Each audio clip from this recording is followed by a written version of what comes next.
আসসালামু আলাইকুম ওয়া রাহমাতুল্লাহি ওয়া বারাকাতুহু। আজকের এই ভিডিওতে আমি আপনাদের সাথে আলোচনা করতে চাচ্ছি খতমে তাহলিল কাকে বলে।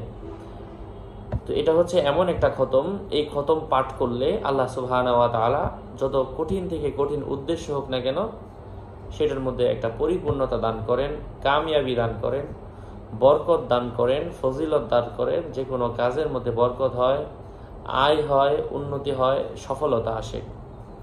খতমে তাহলিল মানে কি? খতমে তাহলিল হচ্ছে লা ইলাহা ইল্লাল্লাহ বলা, অর্থাৎ আল্লাহ তাআলার একত্ববাদের ঘোষণা দেওয়া। এটার একটা সংখ্যা আছে, সেই সংখ্যা অনুযায়ী কয়েকজন মিলে অথবা একজন বসেও যদি এই খতমটা পাঠ করে, যারা পড়বে বা যে পড়বে তাদের সেই কঠিন থেকে কঠিন উদ্দেশ্য হাসিল হবে। তো এই আমলটা আপনাদের সাথে আমি শেয়ার করছি মুফতি জুবায়ের বিন ইমাম মাওলানা রুহুল আমিন রহিমাহুল্লাহ তাআলা এর কিতাব 308 নম্বর পৃষ্ঠা থেকে।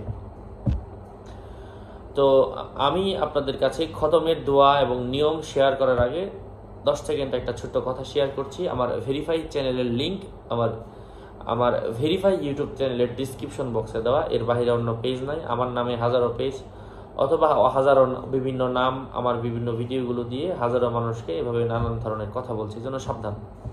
আমার নাম আর ছবি থাকলে ওইটা আমি না, প্রত্যেকটা ভিডিওতে বলা হচ্ছে। আমার কোনো ইমো নাই, হোয়াটসঅ্যাপ নাই, সাবধান।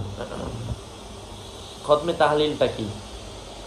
খতমে তাহলিল হচ্ছে 1.25 লক্ষ বার, আমি বলে দিব পরে, 1.25 লক্ষ বার এটা পড়লে সকল ধরনের রোগ থেকে আরাম পাওয়া যায়, সমুদয় বিপদ আপদ দূরীভূত হয়। এটা বরকতের জন্য, যার কোনো বিপদ নাই সেও পড়তে পারে, যেন ভবিষ্যতে তার উপর বিপদ না আসে।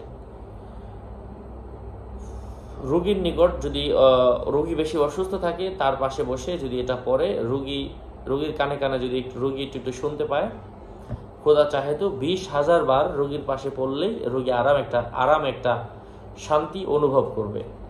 বিশেষ করে কঠিন উদ্দেশ্য হাসিল হওয়ার জন্য চাইলে একজন অথবা কয়েকজন মিলেও দোয়াটা পড়ে একটা খতম দেওয়া যেতে পারে। সেটা হচ্ছে লা ইলাহা ইল্লাল্লাহু মুহাম্মাদুর রাসূলুল্লাহ সাল্লাল্লাহু আলাইহি ওয়াসাল্লাম।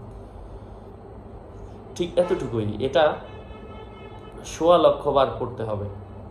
আমি দোয়া করি, হে আল্লাহ রাসূল সাল্লাল্লাহু আলাইহি ওয়াসাল্লামের নামের এই কালিমাটা খতমে তাহলিল যারা করবে, আপনি সবার দোয়াকে কবুল করেন, আমিন।